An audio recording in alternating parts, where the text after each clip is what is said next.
Hola, ¿cómo están? Soy el profesor Dr. Ricardo Pautasi, soy el profesor titular de la Cátedra de Neurofisiología, de la Cátedra A, y el propósito de hoy es contactarnos con ustedes y empezar a cursar este año lectivo. El día de hoy vamos a hacer una presentación de la materia y empezaremos a ver la primera unidad, la unidad número 1, neurobiología, introducción a la neurobiología del sistema nervioso central, periférico, neurona y glia. También presentaremos las condiciones de cursado en este periodo. Bueno, primero y todo, darles la bienvenida a la materia, indicarles que más allá de las dificultades propias que tiene este año de trabajo, con las condiciones sanitarias que todos conocemos, vamos a hacer lo mejor posible para que todos tengamos el mejor trayecto académico este año. Los alumnos, los estudiantes, los docentes, todos atrás del mismo objetivo. En ese sentido, los invito y las invito desde ya a visitar la página web de la cátedra en el ABP, o sea, la versión de la cátedra en el ABP, donde podrán encontrar ya toda la información que ustedes necesitan para empezar a cursar este año. Si ustedes van allí, van a encontrar una versión reducida del programa, donde van a encontrar cada una de las unidades que vamos a ir tocando durante el año. Cada una de las unidades va a estar conectada a una temática, a un conjunto de temas que se tocan y a una bibliografía asociada. También van a encontrar cuál va a ser la dinámica de trabajo. ¿Cuál va a ser la dinámica de trabajo cada una de las semanas o todas aquellas semanas donde haya actividades? Vamos a presentar uno de estos videos en los cuales las clases teóricas se van a mostrar. Es decir, la misma clase teórica que ustedes tendrían en el aula, la van a tener aquí mediante estos recursos electrónicos, que por suerte nosotros ya veníamos haciendo previamente. Por lo tanto, lo veníamos haciendo para complementar las clases y ahora lo vamos a hacer de una manera más formal. A su vez van a encontrar un cronograma. El cronograma les va a indicar las actividades que vamos a tener. En esta semana va a haber clases teóricas. Es un archivo Word que pueden descargar que dice cronograma y que ustedes mismos pueden descargar.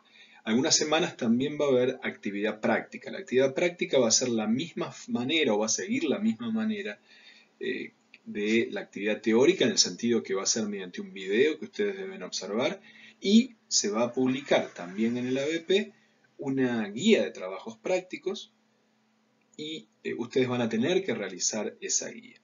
Sin embargo, la guía en sí mismo no se evalúa, la guía es de autoestudio para ustedes, es para la adquisición de sus conocimientos, pero la acreditación de los conocimientos se realiza mediante una evaluación en aula virtual. Preguntas de múltiple opción, de completamiento, que ustedes van a tener un tiempo prolongado para realizar en el ABP. Por ejemplo, se van a despertar el día lunes y van a tener hasta el día viernes para completar la actividad en el ABP.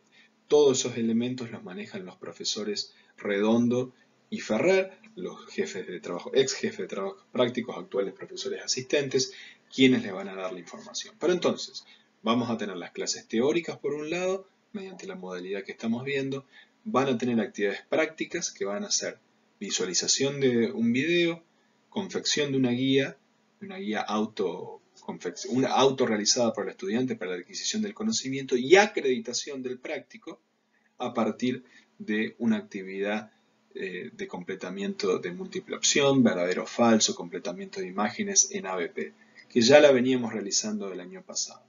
Al finalizar el año se tendrán que acreditar tanto los parciales como los prácticos. ¿Cuáles son los parciales? Va a haber 3 parciales más un recuperatorio.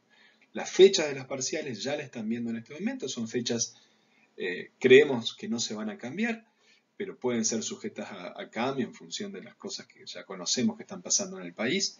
Y es importante recordar que, por un lado, las fechas ya están puestas, los contenidos ya están puestos, unidades 1, 2, 3 y 4 en el primer parcial. En el segundo parcial es unidades 5, 6 y 7 más los contenidos del primer parcial. ¿Por qué?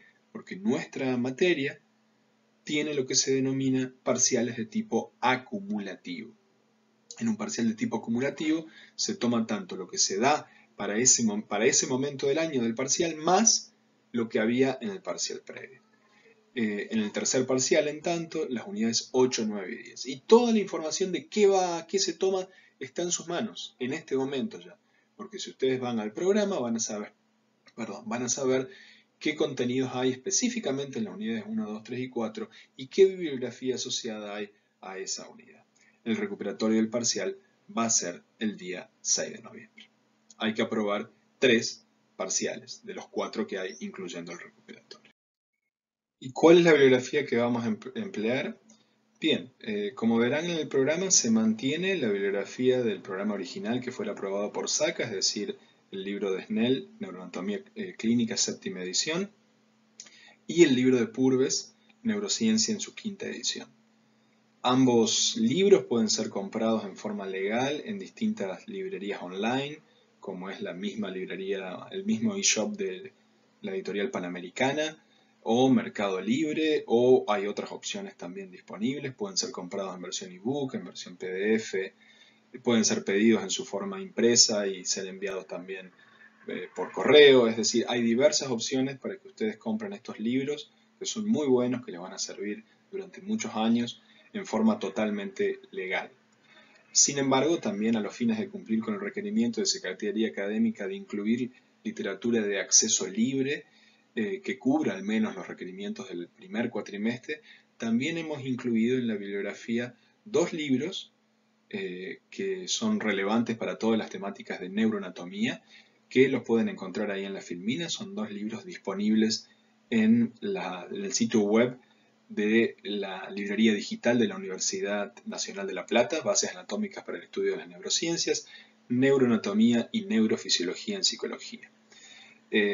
Así que esa es la bibliografía que la cátedra ha indicado en su programa revisado que ha sido enviado a Secretaría Académica. Sobre estos elementos, más, esto es muy importante, los PowerPoint que vamos a subir son muy relevantes también para la confección de los parciales, así que deben ser muy tenidos en cuenta para el estudio.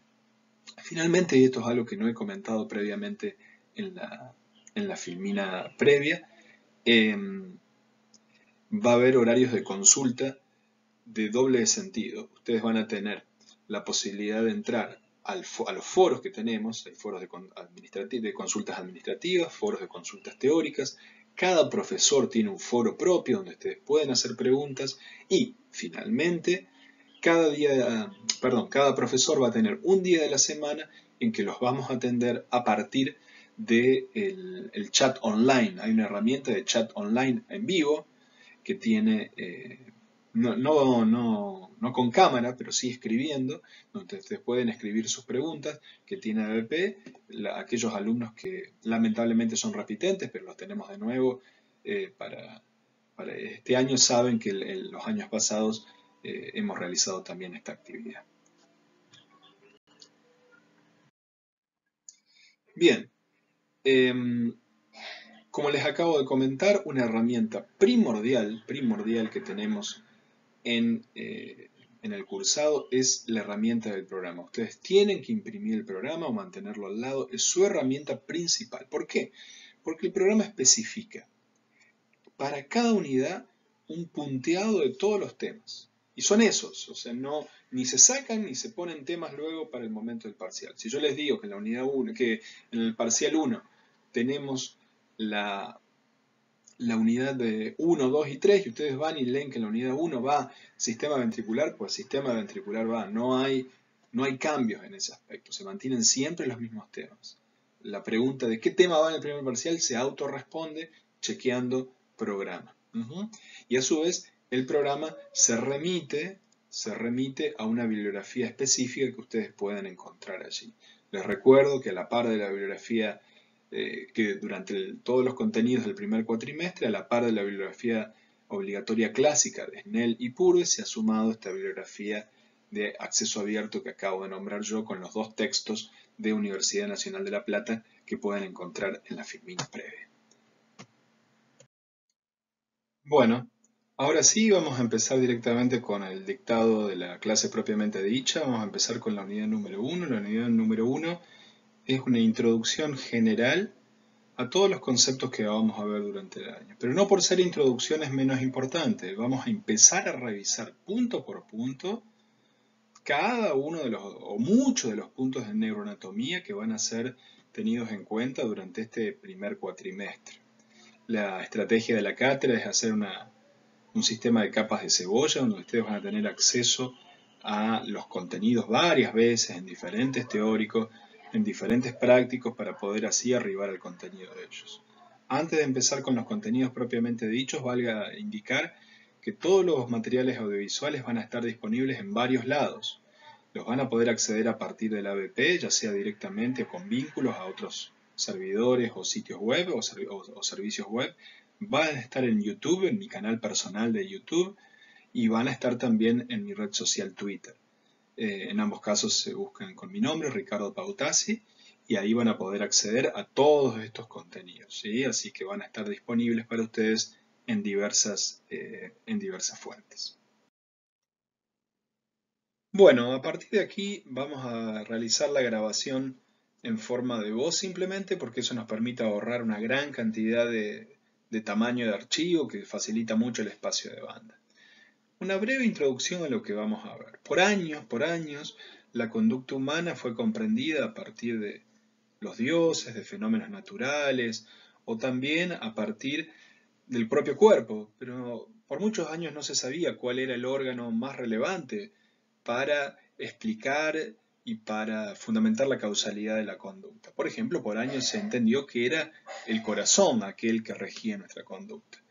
Gracias al trabajo de eh, muchísimos hombres y muchísimas mujeres que nos han ayudado a lo largo del tiempo para, para entender cómo funciona el cerebro, a partir de estos gigantes de la neurociencia, nos vamos a poner a partir de los hombros de los mismos y vamos a poder entender los cambios que se han producido a lo largo del tiempo para entender el sistema nervioso central. Piensen que por años la única manera de entender cómo funcionaba el cerebro y de producir conocimiento de él era cuando moría una persona, era durante la autopsia realizar dibujos, ¿no? Como están viendo ahí en la slide, dibujos realizados por un neuroanatomista, por un artista profesional que realizaba las primeras producciones sistemáticas de conocimiento del cerebro. Y así poco a poco fuimos conociendo más del cerebro, fuimos conociendo más de cómo son los elementos, los átomos y moléculas que conforman el mismo, y eso nos ha dado lugar a un conjunto amplio de desarrollos. Un desarrollo muy importante y que aún 100 años después vamos a estar utilizando en este cursado son, por ejemplo, los preparados que generó Santiago Ramón y Cajal. Santiago Ramón y Cajal fue un científico español que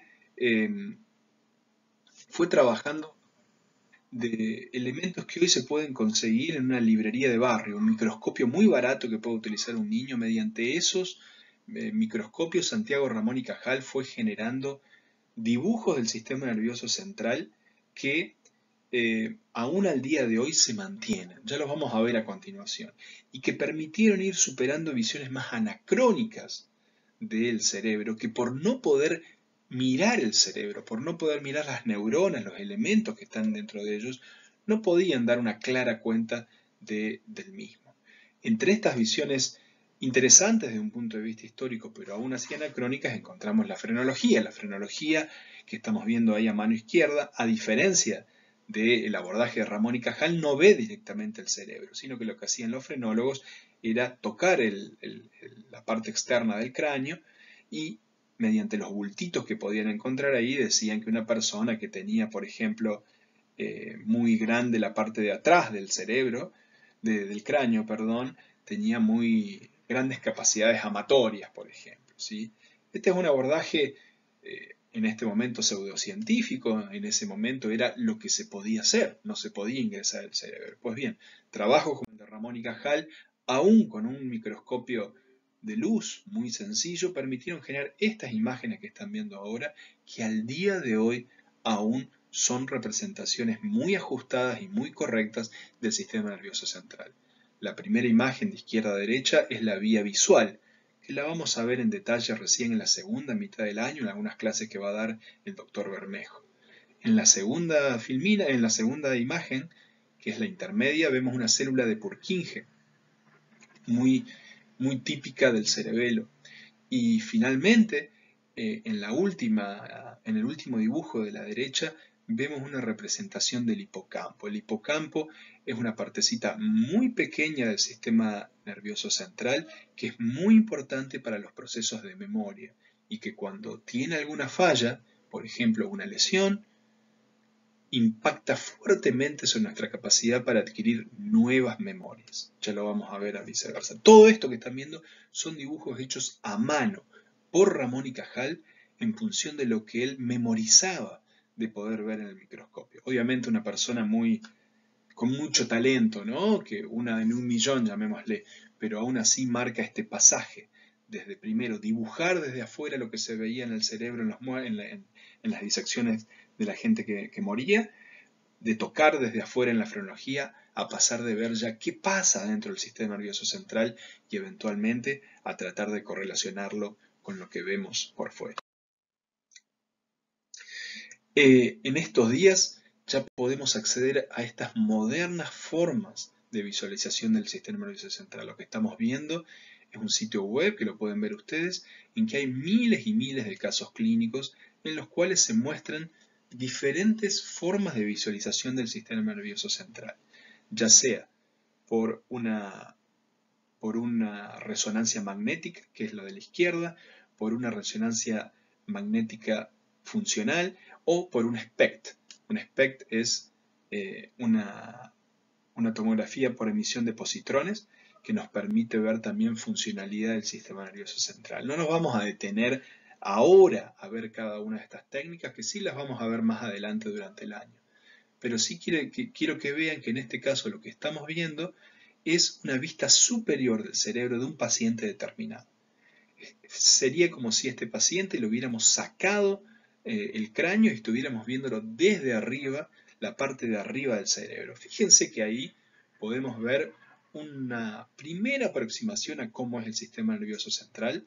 Básicamente está dividido en dos grandes hemisferios y esos hemisferios tienen esa corteza particular que tiene como pequeñas vueltitas, ¿no? Marcadas aquí a partir de esos límites blancos. Esas vueltitas son surcos, son fisuras muy profundas que separan partecitas de la corteza entre sí y esas partecitas a su vez se denominan circunvoluciones.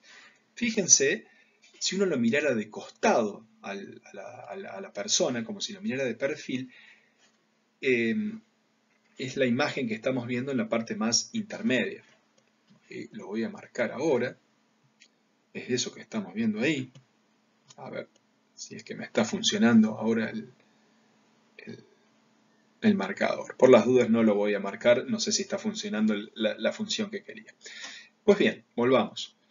Lo que quiero indicar es que lo que estamos viendo en ese sector es la parte superior del cerebro. Pero ¿qué pasa si yo bajo, le indico al tomógrafo o al resonador que mire, que nos brinde una exploración de un sector más inferior del cerebro? Cuando eso pasa, primero que la imagen del cerebro cambia un poco más. Y lo que estamos viendo ahora es que de repente aparece un sector que aparece o muy blanco o en la imagen de actividad funcional, que son las imágenes 2 y 3 de izquierda a derecha, adquiere una tonalidad muy amarilla o muy roja. Eso nos quiere decir que hay una parte de ese cerebro que está funcionando mucho. Hay un montón de células que están muy activas y que se están reproduciendo todo el tiempo. Esa actividad, es decir, un conjunto de células muy activas y en constante proceso de reproducción, es una de las características de un tumor. Por lo tanto, lo que podemos delimitar en este caso es que esta persona tiene, justo en su sector más medial, un tumor.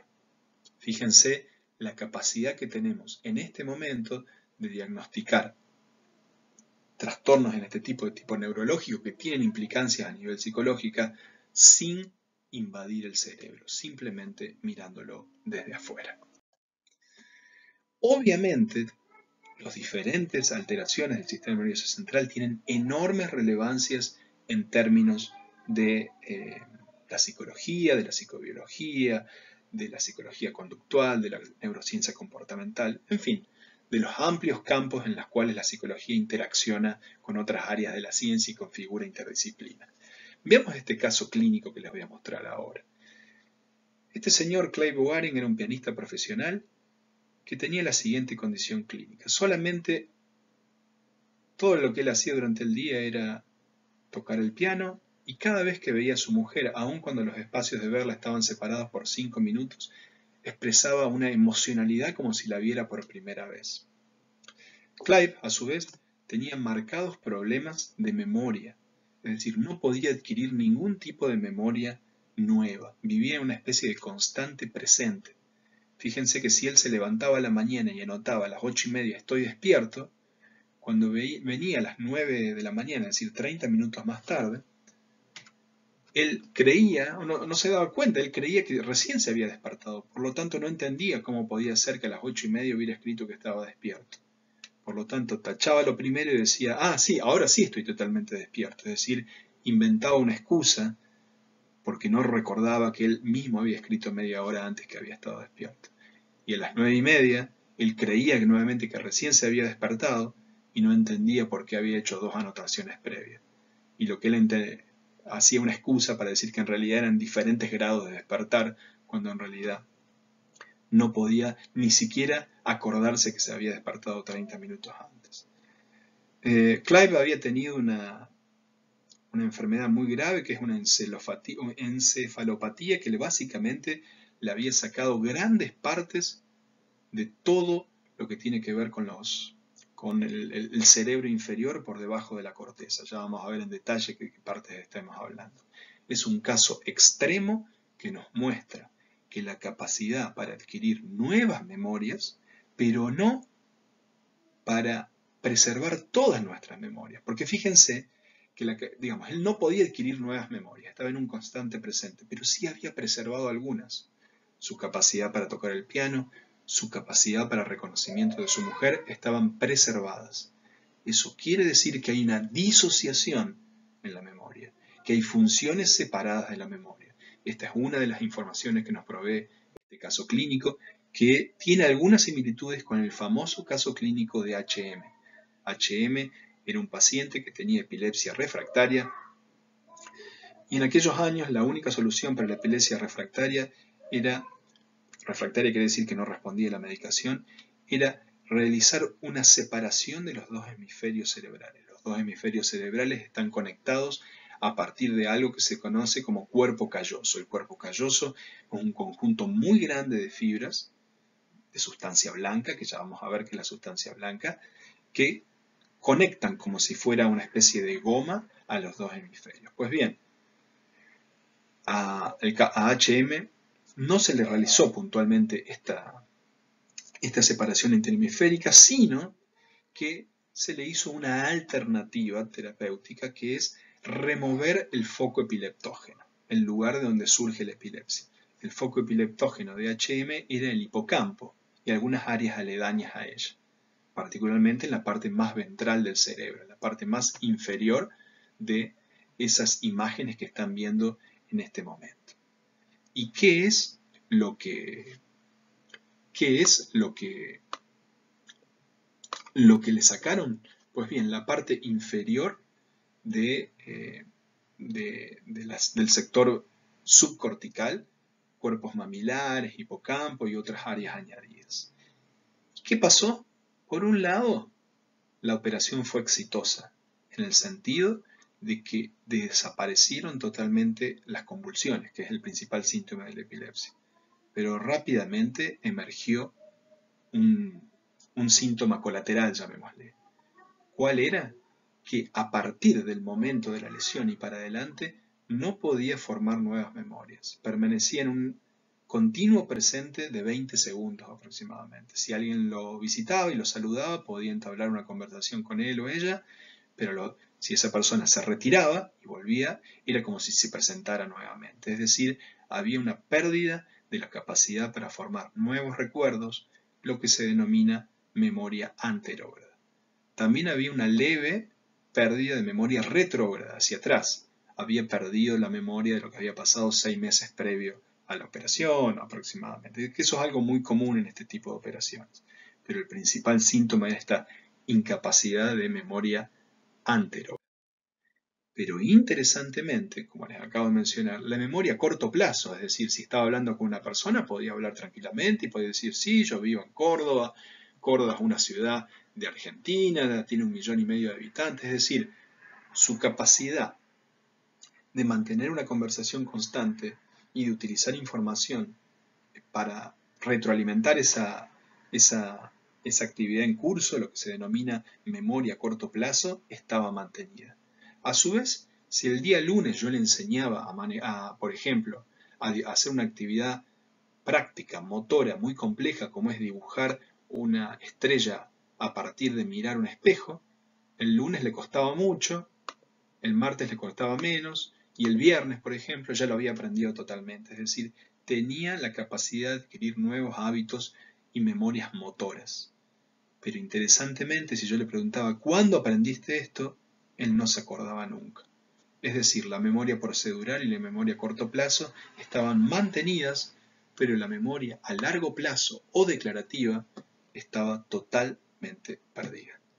Este caso es muy interesante porque nos indica que la memoria no es un proceso unitario, sino que hay diferentes tipos de memoria y que de estos diferentes tipos de memoria, al parecer, están basados en diferentes partes del cerebro, ya que en este caso la lesión hipocampal afecta a una, pero no a la otra. Lo que acabamos de ver en el caso HM es solo una de los múltiples desarrollos que nos han permitido entender las relaciones entre cerebro y conducta.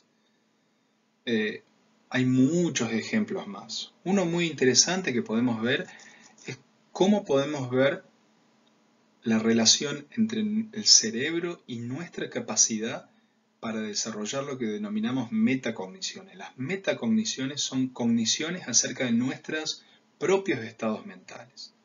Es decir, yo puedo tener pensamientos acerca de mis propios pensamientos. Es decir, yo puedo saber si tengo confianza acerca de un determinado juicio. También puedo saber que los otros también tienen dentro de su cabeza pensamientos de la misma manera que tengo yo, y puedo tener inferencias acerca de los pensamientos de los otros, o puedo tratar a veces de manipular los pensamientos de los otros a través de la mentira, por ejemplo, o de la persuasión. ¿Cómo se evalúa esta capacidad metacognitiva? Pues bien, se evalúa a partir de test conductuales muy ingeniosos. Un test muy interesante es el denominado test de Sally, que nos permite saber en qué momento los niños tienen metacogniciones. Cuando empiezan a darse cuenta que los otros tienen adentro de la cabeza cosas que no cambian aunque el mundo cambie. Cosas, emociones, sentimientos, creencias que no necesariamente están ligados al mundo exterior, sino que permanecen ahí, en ese lugar virtual, en la mente de otra persona. El test de Sally se realiza de la siguiente manera. Un muñeco, que es Sally, deja una bolita, una canica, como se le llama, aquí, en ese lugar, en una caja. Luego Sally se va y Ana viene, toma la bolita, la canica, la saca del cesto y la mete en otro lugar, en una caja. Ana se retira, vuelve Sally, ahí se para el experimento y se le pregunta al niño, ¿a dónde va a buscar Sally su bolita? Si el niño que está siendo experimentado ya tiene metacogniciones, va a responder que Sally la va a buscar en el cesto. ¿Por qué? Porque Sally tiene una creencia acerca de dónde está el objeto que no cambia independientemente de que el mundo cambie, que la situación objetiva cambie. En ese sentido, el niño va a reconocer la metacognición, la presencia de estados mentales en nosotros. Ahora bien, si el niño dice que la va a buscar en la caja, la única inferencia posible para eso es que el niño asume que todos somos seres omniscientes, que tenemos acceso a todos los estados del mundo en un momento determinado. Pues bien, se han hecho docenas de estudios de este estilo, en los cuales se analizan las capacidades metacognitivas y se ve, por ejemplo, en qué parte del cerebro están, cómo se van desarrollando, se sabe que dependen de la corteza prefrontal, de determinados sectores de la corteza prefrontal, que tiene que ver no solo con nuestra capacidad metacognitiva, sino con nuestra capacidad de planificación y regulación de nuestra propia acción. Y también se sabe que, por ejemplo, en algunas situaciones patológicas, como son los trastornos generalizados del desarrollo, entre ellos el trastorno autista, hay deficiencias en esta capacidad metacognitiva. En otro tipo de condiciones, como es el síndrome de Down, por ejemplo, la capacidad metacognitiva se desarrolla también, pero con más latencia, es decir, más lentamente, pero finalmente llega al mismo nivel que los niños normales. Y todo esto que estamos y que vamos a estudiar durante el año tiene poderosas aplicaciones. Nos puede ir de a poco cambiando la vida y puede ir mejorando nuestro entorno social. Es decir, la neurociencia cognitiva, la neurobiología, la psicobiología, el rol de psicólogo en todo esto, en la generación y aplicación de nuevos conocimientos en neurociencia y áreas relacionadas, tiene un horizonte muy amplio. Fíjense, por ejemplo, esta nota que acaba de aparecer el año pasado, que dice algo así como: los científicos curan a ratas alcohólicas tirándole láser en el cerebro. Bastante sensacionalista parece el título. Sin embargo, cuando uno mira el trabajo original, efectivamente tiene bastante asidero esta interpretación, ya que lo que hicieron estos científicos es inhibir a un grupo de neuronas que está en una parte muy puntual del cerebro, que hace que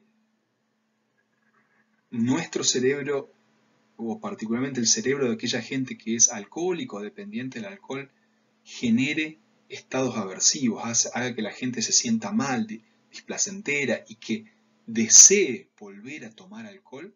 Hay una parte del cerebro que está muy prendida durante esos procesos que técnicamente se denominan de abstinencia.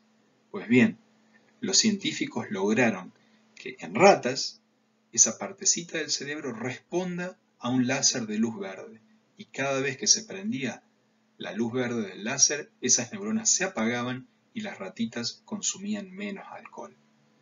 ¿Cómo lo lograban? A partir de una terapia génica que cambiaba la manera en que reaccionan las neuronas. Como vamos a ver durante el año, las neuronas trabajan habitualmente respondiendo a mensajes químicos, a sustancias químicas que se llaman neurotransmisores y no a la luz. Sin embargo, mediante la terapia génica se pudo cambiar eso. Esto es un experimento, no quiere decir que se pueda aplicar directamente en humanos. En humanos la idea es desarrollar fármacos, pastillas que hagan el mismo efecto, pero marca un poco el enorme horizonte que tenemos para. A lo largo del año vamos a ver un conjunto de experimentos, de variables, de explicaciones para entender un poco esto: cómo funciona el cerebro en la normalidad, en la patología, qué relación hay entre cerebro y conducta, cómo esto puede aplicarse a temáticas de relevancia psicológica, cómo podemos generar explicaciones para los fenómenos de la patología a partir de esto. Si bien no es el punto central de la materia, ¿sí? Nuestra idea es ver la normalidad del cerebro, sus funciones, su estructura y su función, pero a veces vamos a tocar patología también. Y para eso vamos a ver experimentos, vamos a ver explicaciones, y muchas son muy complicadas. Quizás ustedes como estudiantes se pregunten, pero ¿por qué no puede ser un poco más simple esto? ¿Por qué hay tantos controles y tantas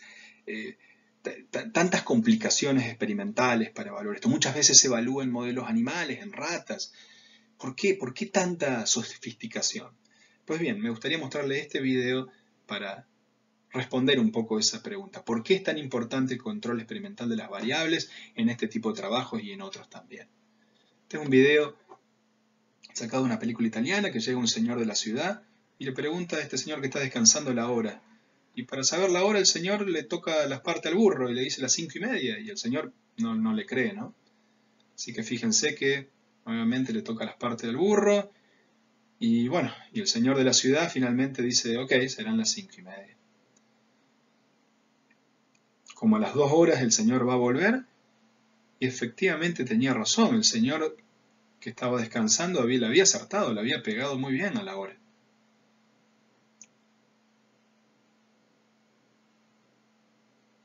El señor no parece entender por qué, le pregunta de nuevo, así que se fija nuevamente y le dice: bueno, son las 7:15. ¿Cómo está? ¿Cómo sabe? ¿Cómo sabe el Señor la hora? Este video nos permite entender que muchas veces las explicaciones que uno cree tener no son necesariamente las adecuadas, porque hay otras variables que están explicando la situación. Y la única manera de estar seguros de esto es hacer complejos experimentos y situaciones que nos permitan deslindar explicaciones alternativas. El método científico es a veces riguroso, es a veces muy pesado en su aplicación, pero permite ir deslindando de a poco estas variables extrañas y permitir llegar a un conocimiento seguro, aplicable y perdurable en el tiempo. Bueno, luego de la introducción general a las condiciones de cursado y la primera parte de la clase propiamente dicha, que era una introducción a por qué es importante la neurociencia, ahora podemos pasar a la segunda parte, que es la organización propiamente dicho del sistema nervioso. El sistema nervioso central es el encargado o el órgano encargado de recibir información del medio ambiente, de procesarla, de generar respuestas, de integrar información, producir comportamiento, emociones, inteligencia, todo lo que nosotros conocemos como procesos psicológicos, tiene una determinación a nivel del sistema nervioso en general. Y eso puede dividirse en dos grandes partes. Un sistema nervioso central, que está dentro de la cabeza y está formado, no solo dentro de la cabeza, pero lo que conocemos como cerebro propiamente dicho está dentro de la cabeza. Luego tenemos algo que es el tronco cerebral, que también forma parte del sistema nervioso central, y la médula espinal, que está a lo largo de la línea media del cuerpo dentro de la columna vertebral. Por otra parte, tenemos un sistema nervioso periférico. Este sistema nervioso periférico está formado por todos los nervios sensitivos que traen información de diferentes partes del cuerpo y penetran en la médula espinal por alguno de los 31 agujeros por donde se forman los 31 nervios sensoriales que nos permiten tener acceso al mundo exterior, y a su vez por neuronas eferentes que parten desde la médula espinal y por vías eferentes que parten desde la médula espinal y nos permiten mover las diferentes partes del cuerpo. A su vez, este sistema nervioso periférico también está formado por dos grandes partes que vamos a ver a continuación, que es un sistema nervioso somático y un sistema nervioso autónomo. Aparte de ello, también tenemos los denominados pares craneales, que son 12 pares de nervios craneales que están, como su nombre lo indica, primordialmente en el cráneo, pero también forman parte de este sistema nervioso periférico. Muy bien, vamos con el sistema nervioso central propiamente dicho, que como les acabo de mencionar está formado por el cerebro, por el tronco cerebral y por la médula espinal. El cerebro propiamente dicho está formado por diferentes lóbulos, el lóbulo frontal, el lóbulo parietal, el lóbulo occipital, el lóbulo temporal y el lóbulo de la ínsula, que está escondido en las profundidades de la parte de la unión del lóbulo frontal con el lóbulo temporal. Si uno abre ambos labios del frontal y el temporal, en la parte inferior va a haber un lobulito escondido que es el lóbulo de la ínsula. Aparte de ello, tenemos la médula espinal que, como acabo de mencionar, está dentro de la columna vertebral propiamente dicha. A su vez, la médula espinal se divide en diferentes secciones: cervical, torácica o dorsal, lumbar, sacra y coxígea.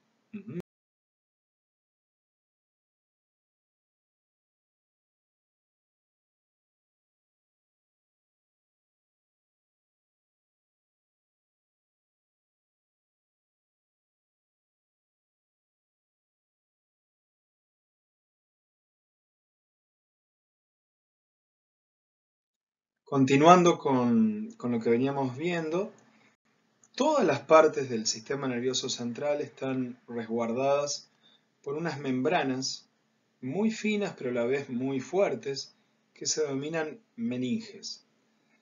Las meninges son tres: la dura madre, la aranoidea y la pía madre. Cada una de ellas tiene diferente dureza.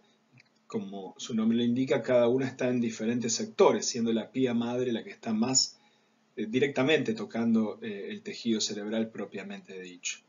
A su vez, en el espacio subaranoideo, es decir, debajo del aracnoides y entre el aracnoides y la pía madre, encontramos un profuso espacio ocupado por venas y arterias cerebrales que sirve de irrigación a todo el sistema nervioso central. Esto ustedes lo van a poder ver en diferentes videos que les vamos a ir mostrando, en diferentes imágenes. Van a poder encontrar esta disposición de las membranas propiamente dichas. Luego, vamos a ir viendo durante el transcurso de la clase y durante el transcurso de las diferentes actividades que hagamos, que el sistema nervioso central particularmente puede dividirse en dos grandes tipos de sustancias, sustancia blanca y sustancia gris. La sustancia gris se denomina así porque está formada por los cuerpos de las neuronas. Imagínense cada uno de los cuerpitos, vamos a ir viendo luego más adelante cómo se divide la neurona. La neurona tiene un soma o cuerpo celular donde está el núcleo, donde están las diferentes organelas que producen la membrana, los productos de la neurona, como por ejemplo los neurotransmisores. Tiene como un largo filamento que sale de allí que se denomina axón, y finalmente tiene la parte terminal, el también llamado telendrón o axón terminal, que es la parte que usualmente se comunica con otras neuronas. Pues bien, imagínense un conjunto de estos cuerpitos de los somas de la parte más importante de la neurona, todos juntitos entre sí, debido a que tienen organelas, tienen núcleo celular, tienen ADN, tienen un conjunto de sustancias que le dan una coloración muy particular oscura. Por eso se denominan sustancia gris. Cuando están todos, la sustancia gris es un conjunto de cuerpos neuronales que se juntan entre sí. En cambio, cuando las neuronas viajan, mejor dicho, cuando digamos, el filamento del axón de la neurona sale del cuerpo celular y se traslada hacia otra zona del cerebro, y muchas neuronas hacen eso una al lado de la otra, el cuerpo del axón, usualmente recubierto por melina, tiene una coloración blanca. Por lo tanto, esa fibra nerviosa que parte del soma, cuando se junta con muchas otras neuronas una al ladito de la otra, terminan configurando una coloración muy blanca que es la sustancia blanca. Por eso, siempre que vean en corte sustancia gris, son núcleos de neuronas, de los somas neuronales, unos puestos al lado del otro. Siempre que vean sustancia blanca, son los axones que están viajando desde el cuerpo de la neurona hacia otra parte del cerebro. Eso es la sustancia gris y la sustancia blanca propiamente dicha. En la slide, lo que están viendo aquí, es que la corteza cerebral es, como lo están viendo ahí, marcadamente gris. ¿Por qué? Porque es el lugar donde están todas las neuronas juntas que nos permiten hacer los cómputos cerebrales, el procesamiento de la información.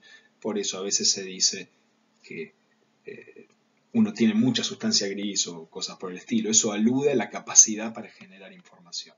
Por el otro lado, si ustedes se fijan, la parte intermedia entre la parte superior de la corteza del cerebro y la parte de adentro del cerebro es toda blanca. Esa es la sustancia blanca. Lo que no quiere decir que no haya núcleos grises dentro del cerebro. Muy profundo dentro del cerebro hay también agrupaciones de somas o cuerpos neuronales de sustancia gris, que son los ganglios basales o ganglios de la base, que son muy importantes. Ya los vamos a ver a continuación. Los más importantes son caudado, putamen, globo pálido. Estos dos últimos, cuando se juntan, se denominan lenticular, y también tenemos al claustro. Volvamos a repasar el concepto que acabamos de mencionar de meninges. Las meninges del sistema nervioso central son membranas, son tejido conectivo muy fino pero muy resistente y elástico que protege al cerebro del exterior de golpes, por ejemplo, en el sentido que si uno tiene un golpe y se produce una hemorragia, pues bien, eso al menos queda contenido de esa manera. Y ahí lo tenemos de nuevo, por debajo del hueso, recuerden, los distintos huesos que tenemos en el cráneo en general responden al nombre del lóbulo que está por detrás, es decir, el hueso temporal está justo por encima del lóbulo temporal y así sucesivamente. Por debajo del hueso tenemos la dura madre, recuerden la palabra dura, en el sentido que es la más fuerte. Luego tenemos la aracnoides porque tiene una tonalidad o una forma de arañita, así como formando telarañas. No de arañitas, de las telarañas que producen las arañas. Y por debajo del aracnoides tenemos la pía madre, de madre pía, de madre muy piadosa, es la palabra de donde viene. Y en el espacio subaracnoideo, es decir, entre el aracnoides y la pía madre, tenemos toda esta vascularidad, estos vasos sanguíneos que encontramos. Por eso, cuando a veces tenemos un golpe, tenemos un coágulo que se produce en ese espacio subaracnoideo y que puede ser muy peligroso en gente mayor. A partir de los 60 años tarda mucho en reabsorberse ese líquido, en cambio en un niño de meses el golpe y el coágulo generado por el golpe rápidamente se reabsorbe. Ahí tenemos el ejemplo que acabo de mencionar, en el sentido que un golpe de ese estilo puede generar, como se ve aquí, una acumulación de sangre en el espacio subaracnoideo. Y eso se conoce habitualmente como hematoma subdural. Y aquí ven un poco en la animación que acabo de poner, la voy a remarcar en amarillo, ahí van a poder ver por qué es peligroso. Porque claro, a medida que se acumula sangre, eso ocupa espacio y el espacio comprime todo el cerebro y hace que el cerebro va tratando de acomodarse a ese poco espacio que tiene, pero eso se hace a costa obviamente de alteraciones, ¿no? O sea, a medida que se producen compresión se alteran funciones vegetativas como respiración, en fin, un montón de problemas que en última instancia pueden llevar a la muerte. El dibujo es muy interesante, pero fíjense esta tomografía computada que está a la derecha, que claramente muestra en blanco, en ese caso lo estoy pintando ahora de amarillo, todo ese hematoma subdural que es enorme, está ocupando, yo diría, un 20% al menos de uno de los hemisferios, por lo tanto claramente está trayendo problemas para la persona que lo aqueja. Bueno, vamos a hacer una revisión de qué es esto de la corteza cerebral, ¿no? La corteza cerebral es esa especie de alfombra que recubre todo el cerebro y podríamos hacer una metáfora en el sentido de que, ¿vieron cuando uno corta un tronco? Que si uno lo ve de perfil, ve el contorno de la corteza del tronco, ¿verdad? Del árbol en este caso, mejor dicho. Pues bien, esa es la misma idea, ¿no? La corteza cerebral es esa corteza que podemos ver en el tronco y que tiene esa coloración más oscura, más gris propiamente dicho. Pero nótese que a veces también encontramos en la parte interior del tronco como unos gajitos de corteza, llámale, unos pedacitos, unos núcleos de corteza. Recuerdan lo que yo les dije previamente, ¿verdad? En el sentido que, disculpen, en el sentido que también tenemos núcleos grises, como por ejemplo los ganglios basales, que son pedazos de corteza, llamémosle, o pedazos de sustancia gris más propiamente dicho, que están en el medio del cerebro, rodeados de sustancia blanca. Esas son las estructuras subcorticales que aparecen en esa slide que estoy mostrando ahí. Y recuerden siempre lo que he mencionado. Tenemos en el cerebro, si uno lo mira de arriba, va a ver como valles muy profundos. Esos valles, surcos, fisuras o hendiduras son esas ranuras que vemos en la corteza cerebral. Y los pedazos de, entre comillas, cortezas que quedan entre esos valles, esos picos que vemos, esas montañas, se les llama giros, lo van a ver, giro dentado, giro frontal, o también circunvolución. Esas son las elevaciones que vemos. ¿Y por qué pasa eso?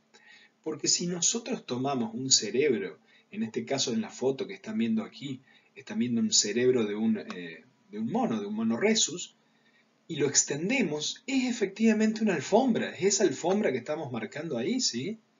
Pero claro, la evolución a lo largo de los años tuvo la idea, ¿qué hacemos con esa alfombra? ¿Cómo la ponemos? Si la ponemos en forma horizontal, nuestras cabezas serían unos rectángulos enormes que no podríamos ni caminar. Entonces la solución evolutiva que se encontró para eso fue como apelotonar, digamos, como agarrar esa alfombra y meterla así, abollarla toda adentro de la cabeza. Cuando, entre comillas, abollamos la alfombra, lo que generamos es esto que están viendo aquí. Disculpen, es eso que estamos viendo ahí, ¿sí? Es decir, los giros y los surcos. Con todo esto que acabamos de hablar hasta ahora, deberíamos estar mejor preparados para entender nuevamente las diferencias entre materia o sustancia gris y materia o sustancia blanca.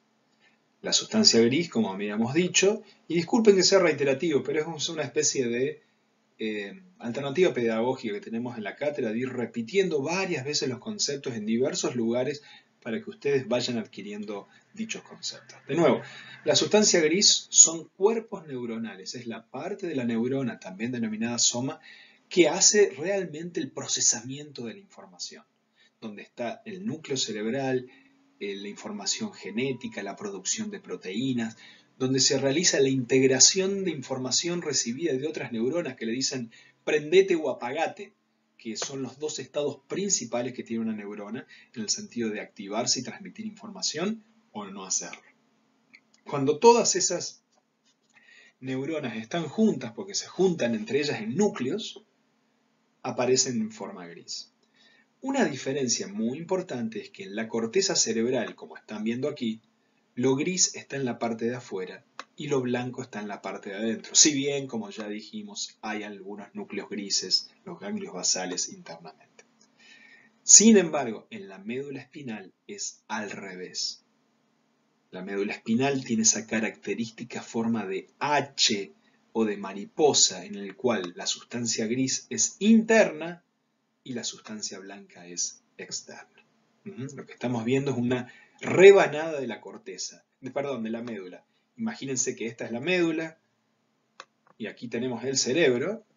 Es como si yo cortara ese pedazo, eso que está, es decir, eso que estoy marcando ahí, ese pedazote como un disco, es lo que estamos viendo de la médula. Y nuevamente un repaso de este tema. Nuevamente vemos la corteza cerebral en gris y los núcleos cerebrales. ¿Cuáles son estos núcleos o ganglios basales que están ahí en el medio de la sustancia blanca? Los más importantes son el caudado, que es ese que estoy mostrando ahí, que está siempre al lado de estas partes grises que están viendo ahí, que ya vamos a ver qué son las partes grises. Luego, si nos vamos más para abajo, es decir, más ventralmente, podemos encontrar putamen y globo pálido y claustro que están en ese sector. No se preocupen por esto por el momento, lo vamos a ver repetidas veces. Pero sí me interesaría que vean qué es eso gris que está acá, que estoy marcando ahora en ese círculo rojo. Eso que está ahí no es un conjunto de neuronas, es un espacio vacío. Recuerden que a veces es difícil para los dibujantes representar estas estructuras tridimensionales en dos dimensiones.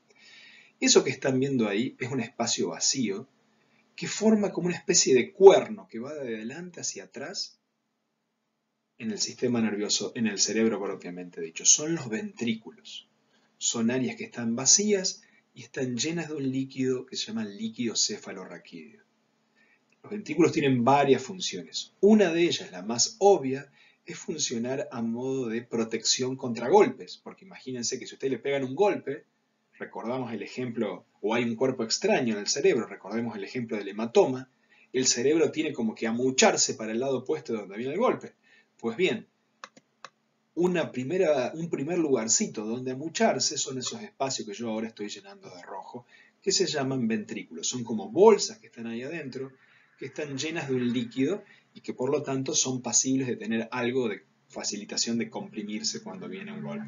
También ese líquido tiene otras funciones, ya lo vamos a ver más adelante, de proveer nutrición, de limpiar desechos y otros elementos. Van a ver en el libro que las fibras, recordemos, ¿qué son las fibras? La fibra nerviosa es un sinónimo de sustancia blanca. Siempre que vean la palabra fibra nerviosa, identifiquen sustancia blanca o axones de una neurona que están llevando información desde el cuerpo neuronal hacia otra parte alejada del cuerpo neuronal, siempre dentro de la misma neurona. Y cuando se juntan varios axones de diferentes neuronas entre sí, se denominan en general fibras nerviosas. Si bien una fibra nerviosa puede ser también un solo axón, pero lo más general es que se denominen a un conjunto de axones. Y pueden tener la clasificación que acaban de ver ahí. Comisurales cuando van de un hemisferio, recuerden que hay dos grandes hemisferios, el izquierdo y el derecho, que son muy parecidos entre sí, tienen algunas diferencias de función y de estructura. Y también tenemos fibras de asociación, es decir, que van dentro de un mismo hemisferio. Y finalmente de proyección, que van desde el cerebro hasta la médula propiamente dicha. Volviendo al tema de esta idea de que hay hemisferios, recuerden que los hemisferios están unidos entre sí, o mejor dicho, separados entre sí a partir de una cisura, de un espacio que se denomina interhemisférica, cisura intercerebral o longitudinal, y esa cisura a su vez está llena de fibras blancas que se denominan cuerpo calloso.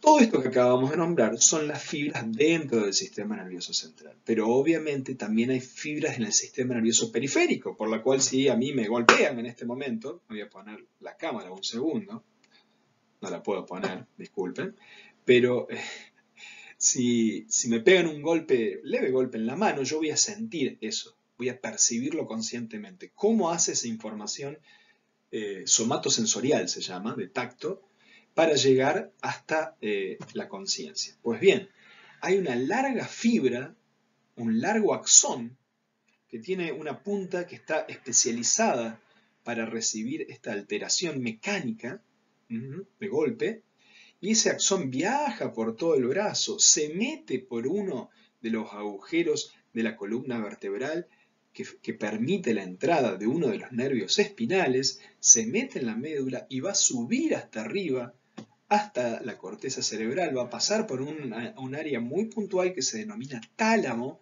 que usualmente se le da la idea de que es un correo central que distribuye información, y el tálamo va a decir, es información somatosensorial sensitiva, y lo va a derivar a un área específica de la corteza, que es la que procesa información somatosensorial. Esta vía que acabo de describir, esta fibra nerviosa que acabo de describir, es una fibra sensitiva. Una fibra sensitiva. Ahora bien, supónganse que el cerebro genera la información de voy a retirar la mano de donde está. Eso se genera a partir de una fibra de proyección o motora que va hacia la médula, que va al camino opuesto y que en última instancia sale de la médula y se deposita, o inerva mejor dicho, un músculo y permite la contracción del músculo. Un tema muy importante en todo lo que tiene que ver con entrada y salida del sistema nervioso es, por supuesto, la médula espinal. La médula espinal es un centro de relevo de la información que nos llega de los sentidos y un centro que recibe la información motora que llega desde el cerebro. A mano derecha estamos viendo una versión esquematizada de la médula que, como ya vimos antes previamente, tiene esa forma característica de mariposa central con una forma gris en forma de H, de sustancia gris, rodeada por sustancia blanca. La parte inferior del dibujo es la raíz anterior o ventral. Fíjense que si uno se toca el vientre, es de ese lado, digamos, del lado del vientre, digamos. Y está puesto de esa manera porque los primeros estudios fueron realizados en animales de 4 patas, como ratas o perros, y en ese caso claramente la parte anterior es la ventral, la que da contra el piso. La que está de la parte de arriba de la imagen es la raíz posterior o dorsal, dorso de la parte del dorso, de la espalda. Cada una de esas raíces tiene funciones sustancialmente diferentes. La parte dorsal, la que está en azul en este caso, cumple funciones sensitivas, es decir, es allí donde entra la información que proviene de diferentes partes del cuerpo. Cada una de esas diferentes partes del cuerpo entran a diferentes sectores de la columna vertebral por los agujeros correspondientes, es decir, por ejemplo, a la altura de los hombros y la parte más lumbar, perdón, disculpen, torácica, cervical y dorsal de la columna, van a entrar todas las inervaciones que provienen, por ejemplo, de los brazos, que provienen del antebrazo, de las manos, y todo eso se juntan y allí la mariposa de la médula espinal es muy grandota porque tiene que recibir todos esos cuerpos neuronales que están allí. Pues bien, todos esos nervios que provienen de áreas sensitivas se juntan en un ganglio, es decir, en un conjunto de agrupaciones de somas conocidos como el ganglio de la raíz dorsal. El ganglio de la raíz dorsal, que es ese abultamiento que tiene la fibra nerviosa en ese lado, es el lugar donde provienen los axones que vienen, por ejemplo, de la mano. Supongamos que ahí tenemos una mano, el axón viene por ahí, y se junta, y ahí se conecta con otro cuerpo celular, perdón, se junta con su soma, digamos, y ese soma tira para el otro lado otro axón que se mete adentro de la médula espinal. Lo que estamos viendo ahí, lo vamos a ver más adelante, es una neurona de tipo unipolar. Las neuronas de tipo unipolar tienen como una cabecita, que es el cuerpo, para abajo un breve tronquito y después un brazo que va para un lado y otro brazo que va para el otro. Este brazo que estoy mostrando aquí es el que se mete en las estructuras de la piel, por ejemplo, y recogen información. El cuerpo se mete en el ganglio y del ganglio sale otro bracito, que es el que se mete finalmente en la médula espinal. Todo lo que estuve describiendo hasta ahora es el ganglio de la raíz dorsal, que es predominante, que es de tipo que maneja información sensorial. En la parte, disculpen, de la raíz anterior o ventral, en cambio, saca información desde la médula y es información motora que sale de aquí y se va a meter en un músculo, por ejemplo en un músculo del brazo, que finalmente se contrae y permite la acción motora. Lo que acabamos de mencionar, por lo tanto, es una parte muy importante del sistema nervioso periférico. El sistema nervioso periférico está formado por estos nervios motores y sensitivos que entran y salen de la médula espinal. Hay un total de 31 pares y aparte de esto tenemos los 12 pares craneales que también cumplen funciones motoras, sensitivas o mixtas, es decir, tanto sensitivos como motoras, y forman parte del sistema nervioso periférico. Entonces, ya hablamos del sistema nervioso central, del sistema nervioso periférico, y también hay otra parte del sistema nervioso que se llama sistema nervioso autónomo, que propiamente dicho también forma parte del sistema nervioso periférico. Un breve repaso, aquí tenemos la médula y el cerebro vistos en forma externa. Este es un corte sagital del cerebro. Hay diferentes cortes a través de los planos del espacio. Este es un corte, imagínense una película de terror, ¿vieron? Cuando viene el asesino y con el hacha le intenta cortar al medio de la cabeza a uno de los personajes. Pues bien, ese corte que divide el cerebro en dos como si pasara por el cuerpo calloso, se denomina corte sagital y divide al cerebro en dos partes iguales. Repasando un poco, el sistema nervioso central está compuesto por el cerebro, el tronco cerebral, que es el que conecta el cerebro o encéfalo también dentro de la cabeza, con la médula espinal. Y el tronco cerebral o tallo encefálico también, que es un tema que tenemos en la materia, es que hay diferentes nombres para las mismas cosas, ¿no? Tronco cerebral o tallo encefálico, en inglés brainstem, es la misma palabra, y se refiere a esta tríada, más el cerebelo 4, de estructuras que sirven de conexión entre el cerebro y la médula. El mesencéfalo, el bulbo raquídeo y la protuberancia, que aquí fíjense, en vez de llamarse protuberancia, recibe el nombre de puente de Barolio. A su vez, por detrás de ellos tenemos el cerebelo. Muy bien, podemos hacer ahora un breve repaso de lo que estamos viendo hasta ahora. El sistema nervioso entonces se encarga de procesar toda la información motora, sensorial, de generar cómputos sobre ello, generar nuestra conciencia, nuestros pensamientos, nuestras emociones, y básicamente puede dividirse en un sistema nervioso central, en un sistema nervioso periférico. El sistema nervioso central está compuesto por lo que está dentro de la cabeza, como es el encéfalo, y por una especie de satélite del cerebro, que es esa especie de larga cola de caballo, que es la médula espinal que se mete dentro de la columna vertebral. El sistema nervioso periférico está formado por este sistema nervioso somático, que está compuesto por todos los nervios espinales, que ya vimos que los nervios espinales tienen una partecita motora en su raíz ventral o anterior y una partecita sensitiva en su raíz posterior o dorsal.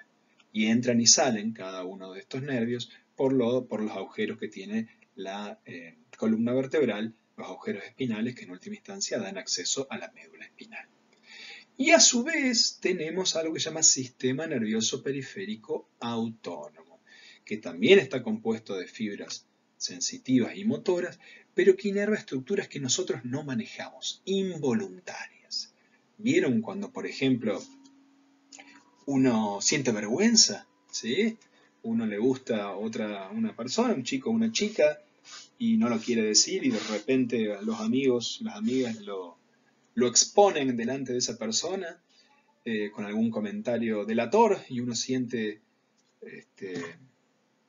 la cara totalmente roja y una sensación, bueno, toda esa activación de la cara roja, la sudoración, todo eso es una activación del sistema nervioso autónomo, que también se da en la vergüenza y el caso prototípico es la necesidad de escape, ¿sí? Si uno está en una situación de peligro, de repente uno va a tener mayor capacidad para correr, va a tener mayor capacidad de oxigenación, mayor flujo sanguíneo, y etcétera, etcétera. Por el contrario, en una situación de escape, de necesidad de escapar de un animal peligroso, por ejemplo, todo el sistema digestivo se va a parar. No va a ser el momento de digerir la comida ni de defecar justamente, sino al contrario, de escaparse, y toda esa activación digestiva quedará para más tarde. Cada una de las funciones de activación y parate que he mencionado están a cargo de los sistemas autónomos simpático y parasimpático, que inervan glándulas, inervan ahí se fue un error, inervan órganos como el corazón, las pupilas, el sistema digestivo, y cumplen estas funciones de activación o parate, sedación, llamémosle. Dicho de otra manera, el sistema nervioso periférico está formado de neuronas motoras eferentes, es decir, que van desde el sistema nervioso central, que van desde el centro hacia la periferia, que inervan músculos, y neuronas sensoriales que toman información del ambiente, por ejemplo, desde los ojos, de la luz, o desde la piel, de la actividad mecánica, de pinchazos, o dolor, o frío, temperatura, y la llevan hacia el sistema nervioso.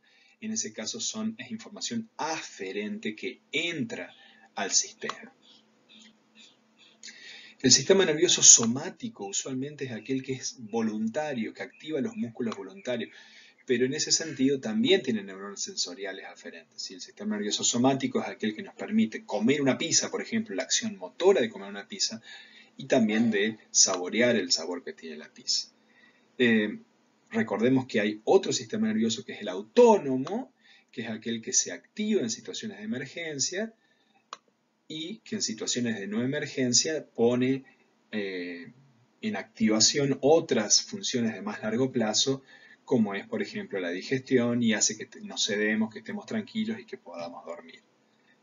Uno es el simpático, el otro es el parasimpático. Ambos también tienen neuronas motoras sensoriales aferentes. Tanto la filmina previa como esta son dos formas levemente diferentes de clasificar el sistema nervioso central en el primer caso. Nos vamos a adentrar ahora en una parte muy importante de la clase, que es cómo movernos por este espacio tridimensional que es el cerebro. Cómo decir qué está antes que otra cosa y qué núcleo está arriba de otro, por ejemplo. Para hacer eso, es muy importante utilizar estas coordenadas que están viendo en la diapositiva en este momento. Uno puede trazar un eje que va de la zona anterior a la posterior, que sería desde mis ojos, por ejemplo, de la parte más cercana a mis ojos, hasta la parte más cercana a mi nuca. Hay todo un eje que atraviesa, un eje antero-posterior. Y a su vez hay otro eje que va desde la parte más de arriba de mi cabeza hasta la parte más cercana a mis pies, que se llama craneal, cráneo caudal, por cola, craneal caudal, ¿sí? Vamos a utilizar este pequeño lego que estamos viendo aquí.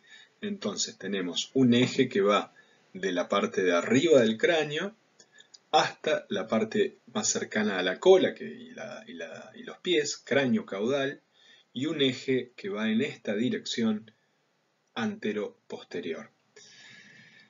A su vez hay un eje medial que divide todo este cuerpo de este lego en dos partes exactamente iguales. En ese sentido, uno puede dividir el cerebro en tres grandes cortes. Un corte, que es el corte que va por el eje cráneo-caudal, es un corte de tipo coronal. Los tipos de corte coronales, imagínense que a mí me hacen un corte muy finito por el plano cráneo-caudal, casi justo atrás de los ojos y como que me sacan una máscara de la cara, la piel y todo eso. Ese es un corte craneal, un corte coronal, también llamado un, un corte de Charcot, en homenaje al gran psicopatólogo francés que descubrió un montón de cosas allá durante el siglo XIX. Ese corte coronal puede realizarse a eh, diferentes secciones, una parte muy anterior, y a medida que me voy moviendo a través del eje antero-posterior, el corte coronal puede ser también bastante posterior. Cada uno de estos cortes coronales o secciones nos permite ver diferentes cosas.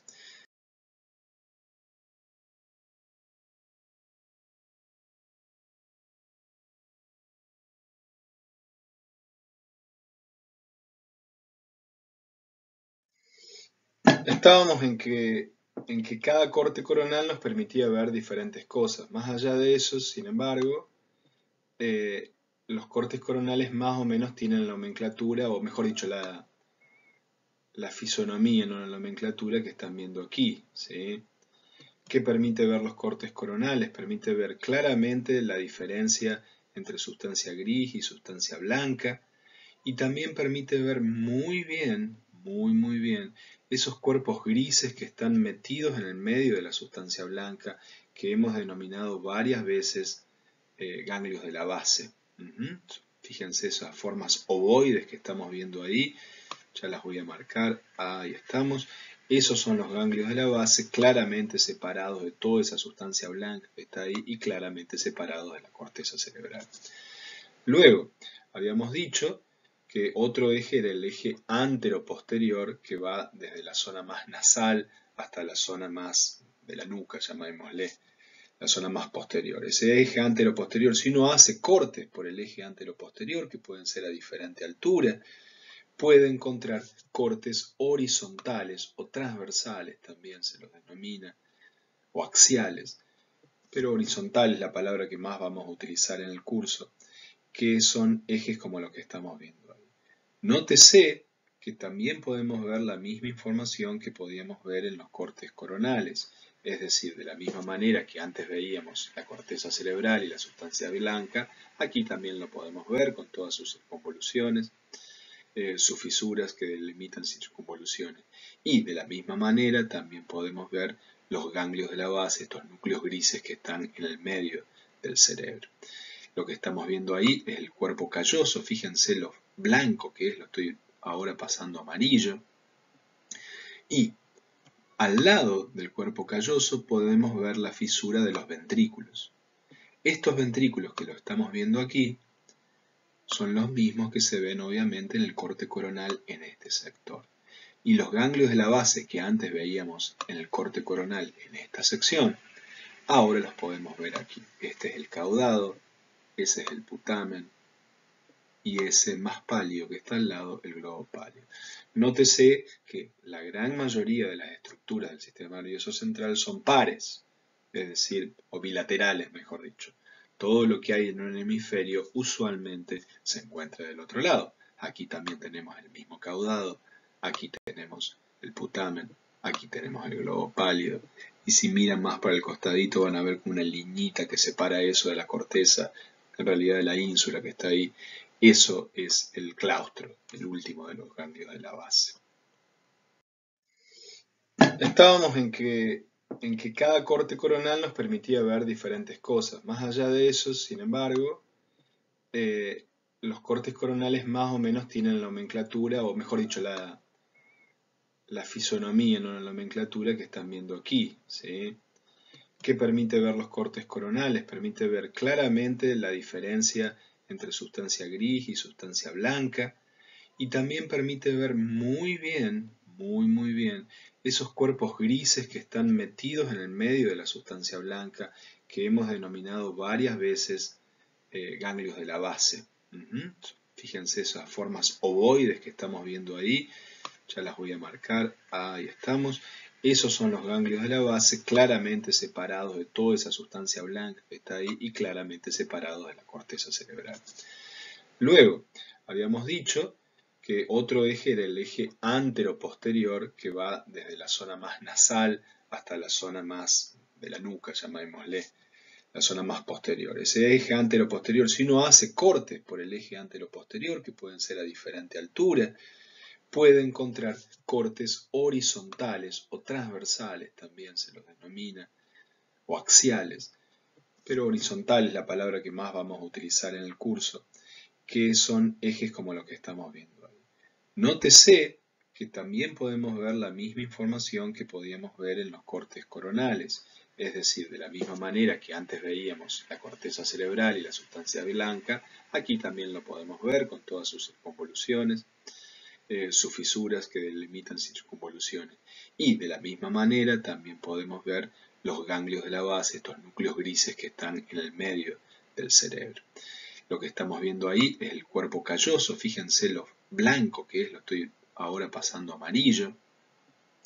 Y al lado del cuerpo calloso podemos ver la fisura de los ventrículos. Estos ventrículos que lo estamos viendo aquí son los mismos que se ven obviamente en el corte coronal en este sector. Y los ganglios de la base que antes veíamos en el corte coronal en esta sección, ahora los podemos ver aquí. Este es el caudado, ese es el putamen, y ese más pálido que está al lado, el globo pálido. Nótese que la gran mayoría de las estructuras del sistema nervioso central son pares, es decir, o bilaterales, mejor dicho. Todo lo que hay en un hemisferio usualmente se encuentra del otro lado. Aquí también tenemos el mismo caudado, aquí tenemos el putamen, aquí tenemos el globo pálido. Y si miran más para el costadito van a ver como una liñita que separa eso de la corteza, en realidad de la ínsula que está ahí. Eso es el claustro, el último de los ganglios de la base. Perdón. Un elemento interesante de estos cortes, cuando se realizan en el contexto de tomografías axiales computadas, resonancias magnéticas funcionales y estructurales, es que nos permite detectar efectos de patologías. Fíjense, el primer cerebro de la izquierda, o lo que estamos viendo ahí, es un corte sagital, una vista sagital de un cerebro normal. Nótese lo bien formado que está el cuerpo calloso que estamos viendo aquí. Tiene toda esta forma antero-posterior, esta forma en forma de cuerno o de ballenita, dice el doctor Bueno de la otra cátedra. Cierto, ¿no? Tiene una forma de ballenita. Pero más allá de eso es muy clara la forma que tiene. Fíjense también en este corte podemos ver el cerebelo muy bien. Los cerebros 2 y 3 son cerebros de sujetos que tienen una patología relacionada con la exposición al alcohol en el útero durante la gestación, es decir, han estado expuestos al alcohol debido al consumo materno durante el embarazo. Nótese que en ambos casos el cuerpo calloso o está muy mal formado o directamente en este caso no existe, es decir, hay una agenesia del cuerpo calloso, un no surgimiento. Ese es uno de los efectos característicos del síndrome fetal alcohólico y que en este caso nos permite ver este tipo de patologías. El cerebelo también tiene bastantes alteraciones, particularmente en este caso. Nótese que la arborización típica que vemos aquí no se encuentra en este caso. Estén atentos porque durante el año voy a subir algunas clases especiales, digamos, no contenidas en el cronograma, en la cual vamos a utilizar este software que se denomina Silvius 2.0, que nos permite hacer una visualización en 3D del sistema nervioso central, colorearlo, bajarlo, rotarlo, es decir, nos permite hacer cosas bastante interesantes este software. Voy a hacer un par de clases con ello para que todos podamos disfrutarlo, ¿no? Hasta ahora hemos visto diferentes cortes del cerebro, del sistema nervioso central, que nos permiten ver estructuras internas del mismo. Sin embargo, uno también puede ver el cerebro desde afuera, sin necesidad de cortarlo. Y las diferentes vistas del cerebro tienen diferentes nombres, ¿no? Tenemos una vista inferior en el primero de los casos, en este es el caso que voy a poner como un 1. Es como si lo agarro al cerebro y lo doy vuelta y lo miro desde abajo. Y esa vista inferior nos permite ver muy bien el cerebelo, el tronco cerebral, nos permite ver en amarillo. Bueno, obviamente en este caso es más fácil porque es un dibujo estilizado hecho por un artista. Todas esas estructuras en amarillo son esos famosos pares craneales que hemos venido hablando al principio de la clase.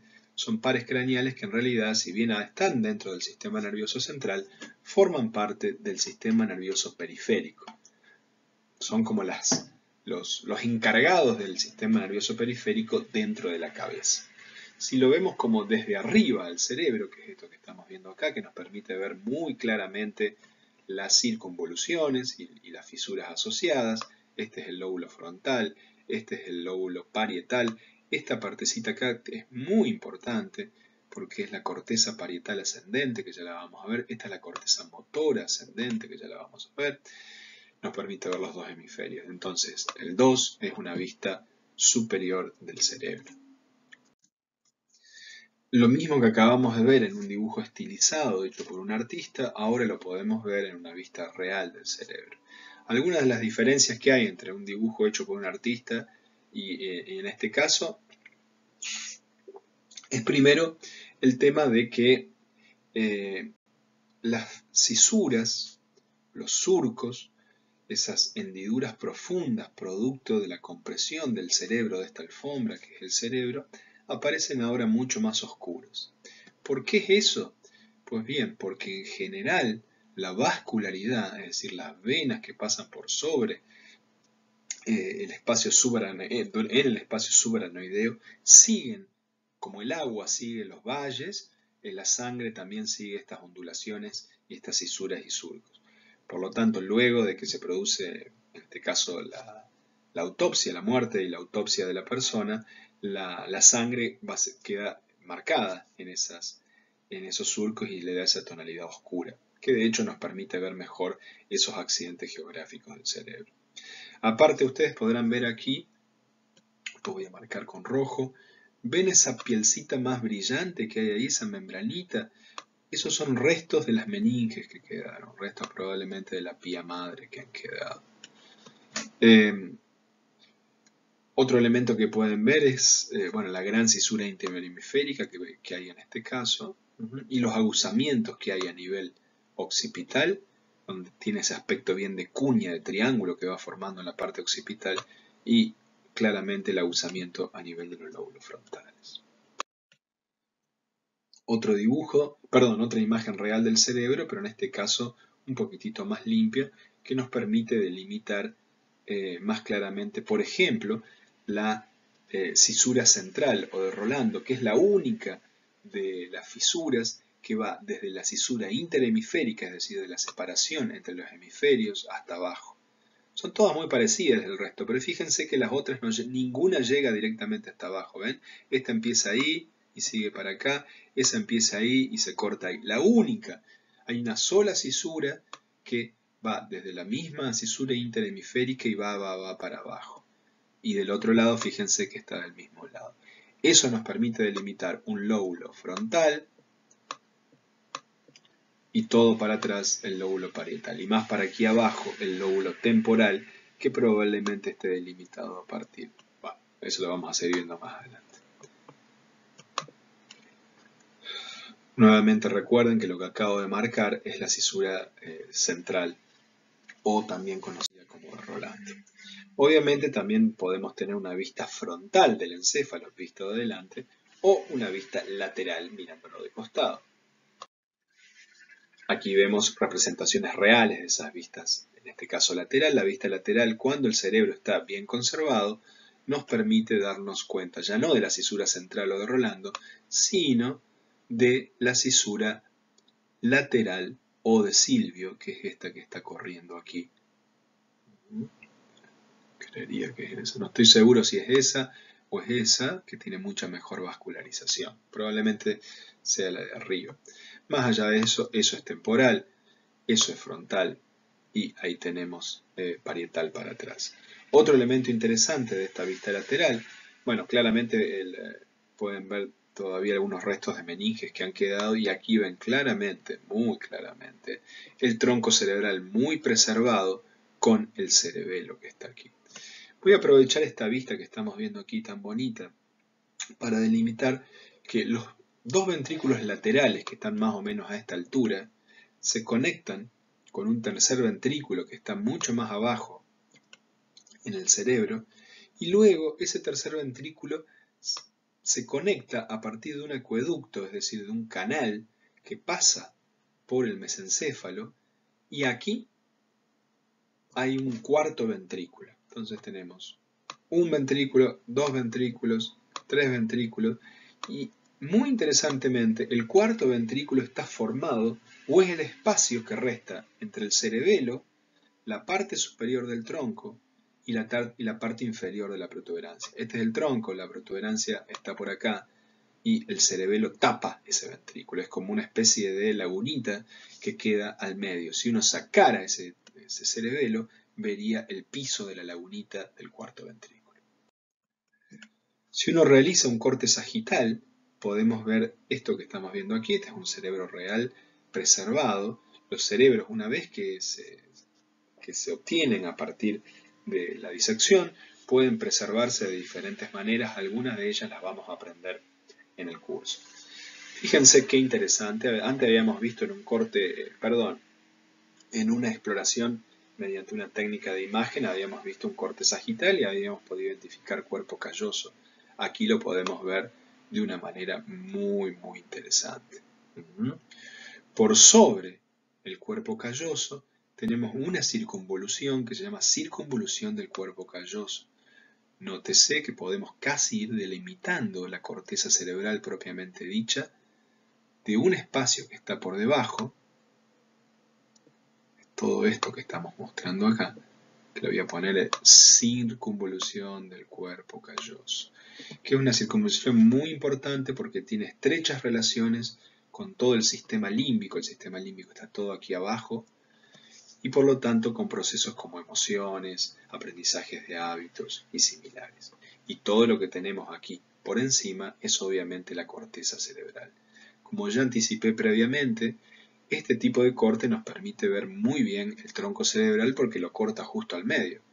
Esto es el bulbo raquídeo, esto es la protuberancia y esto es el mesencéfalo. Y esto obviamente es el cerebelo. ¿Recuerdan que antes yo había indicado que la parte superior del bulbo, la parte inferior de la protuberancia y el piso del cerebelo configuran una cavidad que es el cuarto ventrículo? Acá lo podemos ver claramente, ese cuarto ventrículo que normalmente está lleno de líquido cefalorraquídeo. Lo que acabamos de ver lo podemos ver ahora con cada uno de los puntitos. ¿Esto qué era? ¿Recuerdan qué era? ¿Alguien en casa que nombre? Esta es la circunvolución del cuerpo calloso. Y esto es obviamente el cuerpo calloso. ¿Este qué lóbulo será? El lóbulo frontal. ¿Y este? El lóbulo occipital. Esto es muy fácil, es el cerebelo. Y esto es una parte del bulbo raquídeo. Me tomo un mate mientras piensan. El bulbo raquídeo, perdón, el tronco cerebral. El tronco cerebral estaba compuesto de bulbo raquídeo, mesencéfalo y esta partecita que está acá es la protuberancia y la parte inferior de la protuberancia configura una de las paredes del cuarto ventrículo que estamos viendo ahí. ¿Continuamos? Ahora estamos viendo una vista inferior. Una vista inferior nos permite ver, primero, fíjense lo clara que están las membranas acá, ¿no? Las meninges, perdón. Son membranas, por supuesto. Muy, muy claras esas meninges que estamos viendo ahí. Y eso, son tan profundas esas membranas que nos impiden ver claramente el tronco cerebral. Sin embargo, la protuberancia se puede ver muy bien acá y obviamente todo esto que está por detrás es el bulbo raquídeo propiamente dicho. El cerebelo es esto que estamos viendo aquí, en cada uno de los lados, y fíjense cómo protruyen para afuera los lóbulos temporales que se ubican como por debajo de los lóbulos frontales que estamos viendo en este caso. Lo que estamos viendo ahí es una vista más real, digamos, más fresco, de un cerebro más fresco, en el cual todavía podemos ver, lo que estamos viendo ahí es una de las arterias, la arteria basilar, que alimenta gran parte del cerebro. Fíjense lo grande, enorme que es, y está justo por encima del tronco cerebral, que aquí lo podemos ver.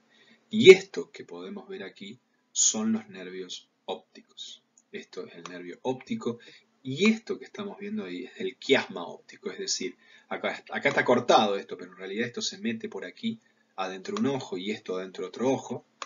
Ahí habría un ojo y ahí habría otro ojo.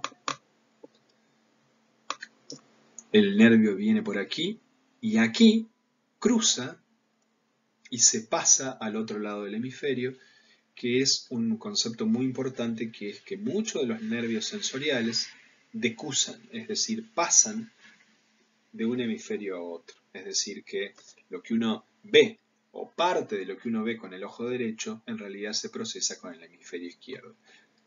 Y el momento de cruce es esta estructura que se llama quiasma óptico. Esta estructura que la estoy marcando ahora, que es un poco más pálida que está ahí, son los bulbos olfatorios. Y otros pares craneales los podemos ver ahí, ahí, ahí, ahí. ¿Está claro? Bueno, ahora vamos a hacer un breve paso por temas que luego los veremos más en profundidad, pero que es importante que vayamos a ver. Ya hemos visto qué es el tronco cerebral. El tronco cerebral es aquello que conecta el encéfalo por encima con la médula espinal por debajo, y está compuesto por tres partes: el bulbo, el puente o protuberancia, puente de Barolio, recuerdan que alguna vez vimos que lo nombraban, y el mesencéfalo. Esto que estamos viendo ahí es el bulbo. Fíjense que se conecta casi sin solución de continuidad con la médula. Luego tenemos la protuberancia, que es como una especie de toalla enorme que une los dos grandes hemisferios entre sí y que tiene como piecitos. Ahí hay uno y ahí hay otro. Como la toalla al final tiene como unas alitas que a su vez se conectan con el cerebelo. Y luego más arriba tenemos como dos columnas grandes que son el mesencéfalo propiamente dicho. El bulbo raquídeo es muy importante, ¿no? Adentro tiene núcleos que controlan funciones básicas como tasa cardíaca, respiración. Por eso es que si tenemos un golpe a la altura de la nuca o en ese sector, podemos tener fallas terribles, porque se alteran núcleos que gobiernan estas funciones autonómicas. Y obviamente toda la información sensorial o motora que sube o que baja de cerebro a periferia o viceversa, pasa en algún momento por el tronco. Ya vamos a ver específicamente estas vías. Aquí tenemos alguna definición un poquitito más clara de ella, pero es básicamente las cosas que acabo de nombrar. Una cosa que no les nombré, pero sí lo hice antes, es que la parte superior del bulbo raquídeo, que es como un cono que se va ensanchando, la parte más de arriba, la parte más ancha, es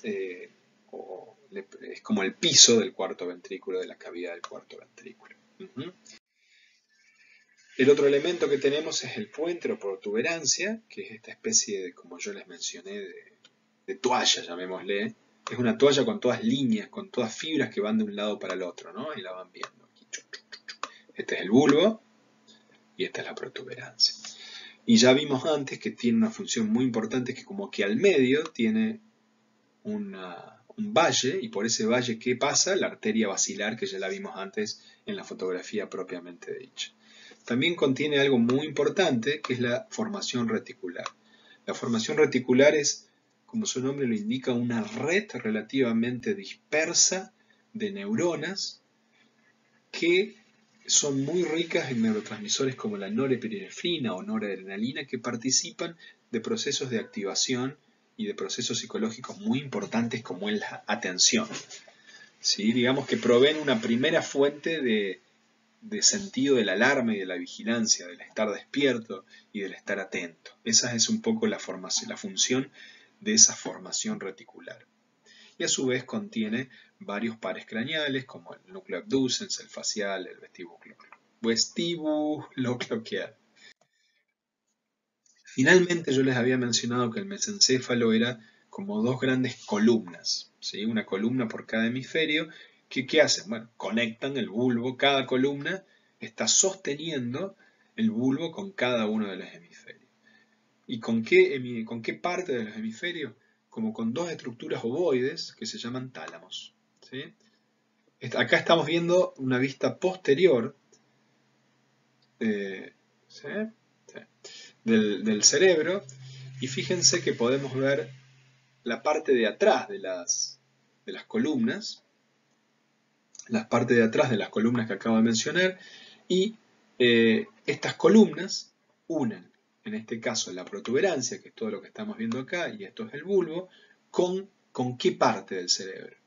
Pues se posa sobre las columnas, hay unas estructuras en forma de huevo que son los tálamos, que como ya lo nombramos en algún momento de la clase, son algo así como el correo central del cerebro. Como por aquí bajan y suben en conjunto de información sensorial y motora, la primera vía de recepción de esas vías sensoriales y motoras son los tálamos, que es lo que estamos viendo aquí. A su vez, fíjense esos bultitos que se ven acá. 1, 2, 3 y 4. En la parte de atrás del mesencéfalo de estas columnas son los tubérculos cuadrigéminos superiores e inferiores, que son muy importantes para generar reflejos visuales y auditivos. Los superiores reflejos visuales, los inferiores reflejos auditivos. Supónganse que ahora en este momento alguien le hace un chiste y le toca las manos desde atrás, ustedes se mueven rápidamente buscando la fuente de sonido. Pues bien, ese reflejo auditivo no pasa por el cerebro, no llega hasta la corteza cerebral. Directamente son esos pequeños centros que están ahí los encargados de procesar la información esa de miedo auditivo, llamémosle, y de la respuesta de búsqueda de la fuente comportamental. Ahora ya sabemos qué son los tálamos, ¿sí? Los tálamos es esas estructuras ovoides que están en la parte más caudal del cerebro y que reciben casi toda, no toda, la información, porque el olfato no pasa por ahí, pero casi toda la información sensorial. Y que están como posados sobre esas columnas enormes que son los pedúnculos cerebrales, que a su vez forman el mesencéfalo. Los pedúnculos cerebrales no son los únicos que existen, sino también que hay pedúnculos cerebelosos. Hay 3 pedúnculos cerebelosos que realizan la unión entre el bulbo raquídeo y el cerebelo. Son el inferior, medio y superior, y son muy fáciles de acordar porque siguen cada uno a las estaciones del tronco cerebral, es decir, el pedúnculo cerebeloso inferior conecta el bulbo con el cerebelo, el medio la protuberancia con el cerebelo, el superior el mesencéfalo con el cerebelo, ¿sí? ¿Y qué son? Son fibras, son sustancia blanca, son haces de sustancia blanca que entran y salen del cerebelo y conectan al mismo, porque si no estaría en el aire el cerebro, estaría como, ¿qué estoy haciendo acá? Me voy a caer. Bueno, se conectan con el resto del cerebro mediante estos haces de sustancia blanca que estoy mencionando. Ya vamos a tener una clase entera sobre médula espinal, en la cual junto con el doctor Mías, van a revisar cada uno de los segmentos, pero quiero realizar una breve introducción. Lo que están viendo aquí a mano derecha del slide es una representación de los diferentes segmentos de la misma, a nivel cervical, a nivel dorsal, lumbar y sacro. Y una cosa interesante que pueden ver es que cuán grande es particularmente el sector de sustancia gris cambia en función de los diferentes sectores. Es muy grande o tiene un engrosamiento a nivel cervical y también tiene un engrosamiento a nivel lumbar y sacro, es decir, lumbosacro. Esos son los denominados plexos cervicales y plexos lumbosacros y tiene una explicación, obviamente. A nivel de, toquen o fíjense a nivel de la nuca, pongan la mano a nivel de la nuca y un poco más abajo, a nivel de donde empieza la espalda, y en ese sector es donde se reciben todas las fibras sensoriales y parten las fibras motoras que inervan toda la zona de los brazos y las manos. Por lo tanto, ahí es como que se produce, entre comillas, un apelotonamiento de todos los nervios. Y de la misma manera, lo mismo sucede a nivel lumbosacro en la parte más inferior de su espalda. Ahí están recibiendo toda la información que proviene de las piernas y de los pies, y a su vez están mandando toda la información de las fibras motoras. Eso produce estas diferencias en la distribución de sustancia gris y sustancia blanca en cada uno de los sectores. Por otra parte, me gustaría que noten el tejido fresco de médula espinal que pueden ver en la fotografía de la izquierda, en la cual se pueden observar varias cosas interesantes. Esta parte que lo voy a marcar con rojo. Esto que están viendo ahí es el asta anterior o ventral, y esto que están viendo aquí del otro lado es un asta de tipo posterior o dorsal.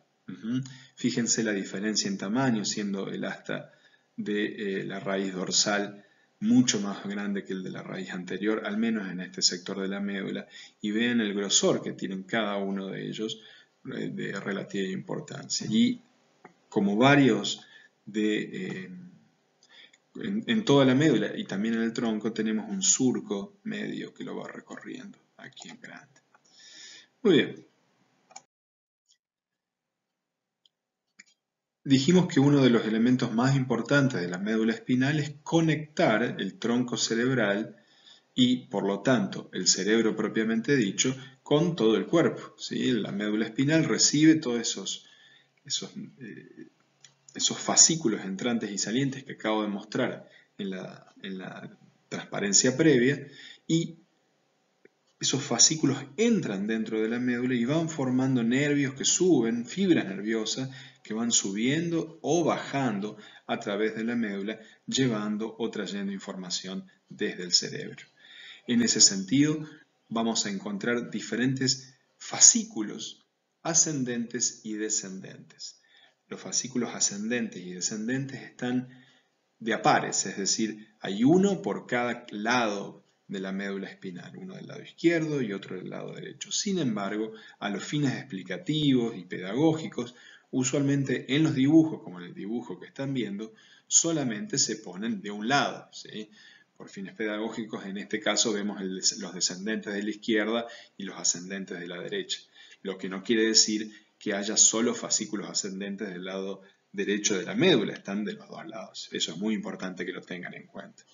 Hay muchísimos fascículos ascendentes y descendentes, ya lo vamos a ver en detalle durante el año, pero los más importantes, al menos desde mi punto de vista, son el fascículo córtico-espinal en general, del cual hay varias versiones, pero el fascículo córtico-espinal son muy importantes porque, como su nombre lo indica, llevan información desde la corteza y hasta la médula. El fascículo córtico espinal lo vamos a ver muchas veces porque tiene su nacimiento en la corteza motora ascendente, que está, o en la circunvolución motora ascendente, que está justo al lado de la circunvolución central o de Rolando. Es una fina banda que va recorriendo, que va ascendiendo desde la zona temporal hasta la zona más superior y que tiene su límite por la cisura de Rolando, y es allí donde se hallan las neuronas motoras primarias, que con multipolares, que controlan los movimientos más finos.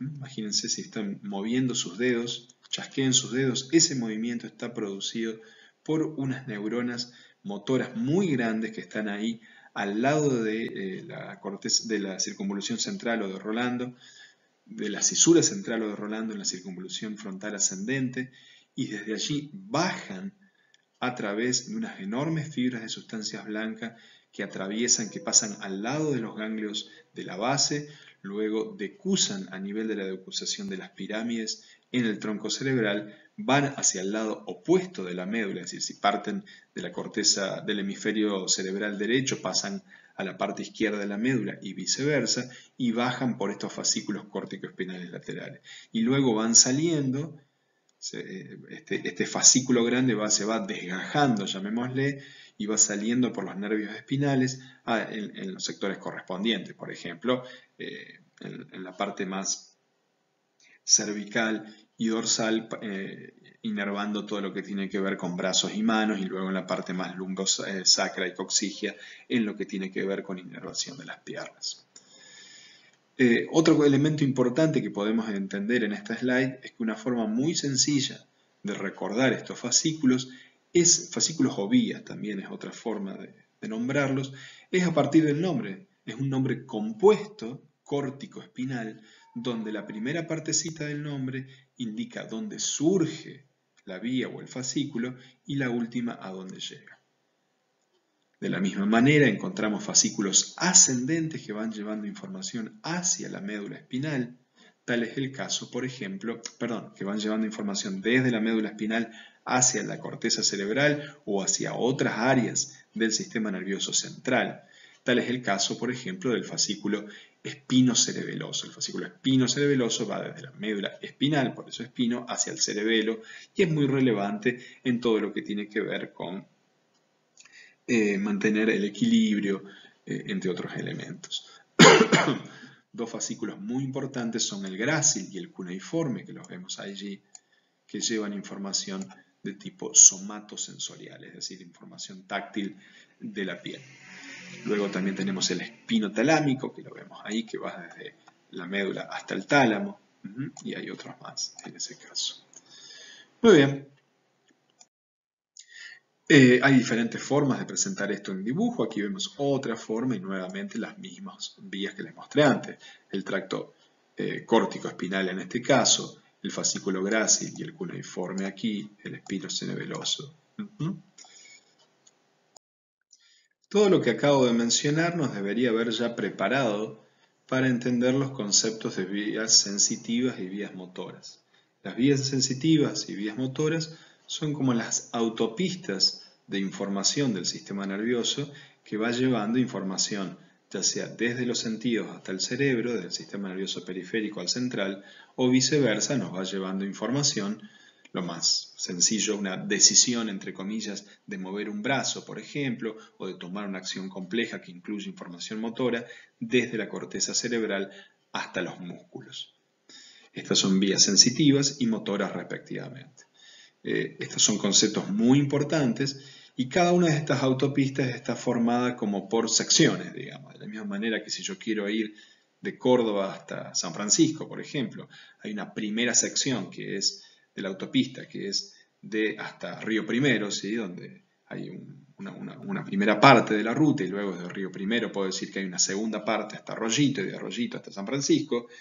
Ahí tenemos tres grandes secciones, digamos. Bueno, pues bien, las principales vías sensitivas, por ejemplo, en este caso estamos viendo qué pasa cuando yo, por ejemplo, alguien me pone un clavo en la mano, ¿sí? ¡Tuc! Un clavo que me produce dolor. Pues bien, eso activa una terminación libre, una terminación nerviosa libre de una neurona que está presente en la piel. Esa es una neurona de tipo unipolar. Recordemos que las neuronas de tipo unipolar tenían esta característica. El cuerpo neuronal acá y dos axones. Uno que se mete dentro de la piel, si esta fuera la mano, ahí me está doliendo, y esto se mete en la médula espinal. Ahí tenemos la médula. Esto que he dibujado de una manera muy bruta y burda aquí, es lo que está dibujado aquí, fíjense. Ese bracito que ven ahí es este bracito que ven acá. Y esa neurona que está en la mano se mete, primero pasando por el ganglio de la raíz dorsal, en la médula espinal. Obviamente, en su parte posterior. Esa es la primera neurona o la primera parte de la vía sensitiva, en este caso que está recogiendo información somatosensorial de tacto, de dolor o de presión. En este caso de tacto, asumemos que es de tacto, ¿sí? Porque la de dolor cambia levemente la vía. Esto es tacto, asumamos que no es tanto doloroso como una presión sobre la mano.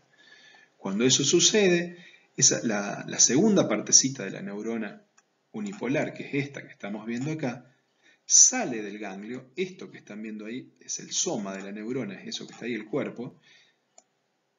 Y la otra parte de la neurona se mete adentro de la médula espinal, en los fascículos gráciles y cuneiformes, por ejemplo, y a partir de ahí hace sinapsis con una segunda neurona, que es esta que están viendo ahí, por eso tiene el número 2.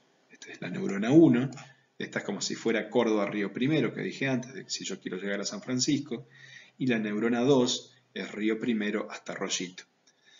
La neurona 2 asciende a lo largo de toda la médula espinal, esto es una de las vías, esta podría ser una de las vías que hemos mencionado previamente, asciende por toda la médula espinal y llega hasta el tálamo. Entonces esta es la vía espinotalámica. Y el tálamo recoge esa información, hasta ahí llega la segunda neurona y hace sinapsis con una tercera neurona. Y esa tercera neurona en el tálamo interpreta que es información somatosensitiva y se dirige hacia la corteza parietal. Esta es la neurona número 3. Por lo tanto, esto es una vía sensitiva que tiene 3 neuronas que recoge información somatosensorial o de la piel y que hace escalas en estas 3 neuronas hasta terminar en la corteza parietal. Viceversa, si yo, por ejemplo, evalúo que esa información que recibí me indica que hay algún peligro en el ambiente, yo voy a querer retirar la mano de donde esté, ¿verdad? Por lo tanto, eso se hace por una vía diferente a la anterior, se hace por una vía motora descendente. Esa vía motora descendente también tiene 3 neuronas, pero no empieza en la corteza parietal, sino en la corteza motora. Desde la corteza motora pasamos por toda. ¿Vieron la sustancia blanca que habíamos visto al principio? La sustancia blanca que estábamos viendo al principio está formada por un montón de estas fibras descendentes, que yo les había dicho que pasan en el medio entre los ganglios de la base.